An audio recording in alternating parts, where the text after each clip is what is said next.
नमस्कार, times of Swaraj में आप सबों का स्वागत है और मैं हूं संतोष सिंह। जरा इस जनाब का देख पहचानिए, ये है हमारे पटना एम्स के डायरेक्टर पाल साहब। अब देखिए इस स्तर के डॉक्टर एम्स के डायरेक्टर, अब वो अपना बेटा के एडमिशन के लिए बिहार से रहने वाले जनाब उड़ीसा के हैं, अब बिहार से बना लिए फर्जी ओबीसी का सर्टिफिकेट और गोरखपुर एम्स में इनका एडमिशन भी हो गया इनके बेटे का। तो भी एम्स से था, तो समझते नहीं है कि आजकल तो कोई न कोई पीछे पड़ेगा तभी कुछ कार्रवाई होती है।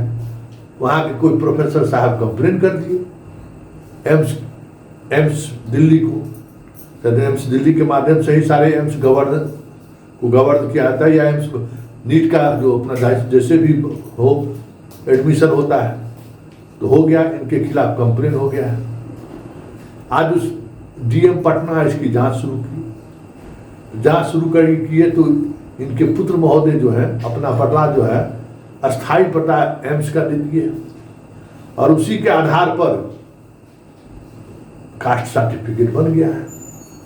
तो सीओ साहब से पूछताछ हो रही है, इंक्वायरी सेटअप हो गया है। लेकिन बड़ी बात यह है कि इतने बड़े पद पर बैठा हुआ व्यक्ति अगर इस स्तर पर ये गलत काम करने लगे तो फिर मतलब क्या है?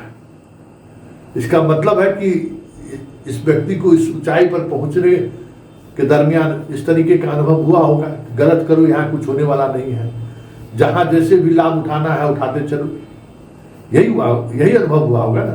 तब तो अपने बेटे को एम्स में एडमिशन करा रहे हैं ओबीसी कोटा पर। अब बताइए, डायरेक्टर है तो क्रीमी लेयर में वैसे आगे होंगे, और उसमें बिना क्रीमी लेयर को छोड़ के क्या कहते हैं, आर्थिक रूप से जो कमजोर वर्ग वाला जो लोग है उसका रिजर्वेशन का भी लाभ ले लिए। तो मान लीजिए कि गोरखपुर एम्स के डॉक्टर लोग जो इनको जानते थे और जो इनके प्रतिद्वंदी होंगे डायरेक्टर बनने का रेस में, यहाँ पे डायरेक्टर वाइस चांसलर बनने के लिए तो भाई आज के तारीख में योग्यता की तो जरूरत नहीं है, यहाँ तो वहाँ तो थैली की जरूरत होता है। सब जगह चर्चा यही होता है कि भाई थैली दीजिए, मस्त रहिए। जो थैली संस्कृति से आगे बढ़ने वाले लोग हैं उनके लिए क्या बात है, बेटों को फर्जी तरीके से एडमिशन करा दिए। हालांकि इन्होंने बेटा का एडमिशन विड्रॉ कर दिया है, क्या नहीं हमारे, और तर्क क्या नहीं है कि नहीं फैकल्टी सही वहाँ नहीं है, जबकि तथ्य यही है कि यहाँ से ही फर्जी उन्होंने ओबीसी का सर्टिफिकेट बना लिया है।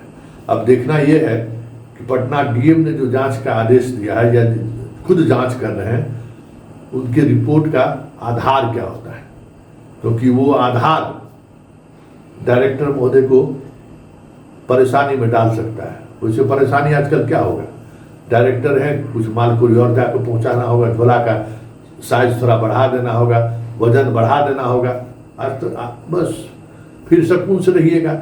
इतना बड़ा अपराध किया हुआ व्यक्ति अभी तक डायरेक्टर बना हुआ है, आप इसी से समझ सकते हैं भाई ये तो मोरल एथिक्स का भी सवाल है ना, कि भाई आप एक एम्स के डायरेक्टर हैं, क्या क्या कह सकते हैं कि आप काम आपको जिम्मेवारी मिली होगी, और अपने बेटे के मामले में किस तरीके से सारे नियम कानून को ताक पर रखकर आप गलत काम, कि भाई ओबीसी सर्टिफिकेट बनाकर आप बेटा को डॉक्टर बना रहे हैं। जो व्यक्ति इस तरीके का अपराध कर सकता है, तो इतने बड़े संस्थान का डायरेक्टर होने पर क्या क्या कर रहा होगा, इसका अंदाजा आप लगा लीजिए।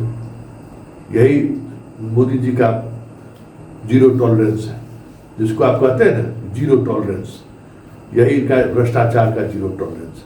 अब देखिए, इंतजार है पटना डीएम कब रिपोर्ट देते हैं, लेकिन उन्होंने अपने बेटा को तत्काल गोरखपुर एम्स से वापस बुला लिया है, यह कहते हुए कि उनके फैकल्टी को लेकर उनके बेटे को कुछ परेशानी थी। लेकिन क्या कीजिएगा, आजकल ऐसे ही लोगों को प्रगति मिलता है, ऐसे ही लोग शिखर पर पहुंचते हैं जो कुछ न कुछ इस तरीके के कला में माहिर होते हैं, तभी लोग वहां पहुंचते हैं। आजकल क्वांटिटी मतलब आजकल योग्यता यही है कि आप कितना गलत कर सकते हैं, किस स्तर पर गलत कर सकते हैं, कहां तक गलत कर सकते हैं, वही पैमाना है आजकल इस तरीके के पद पर जाने के।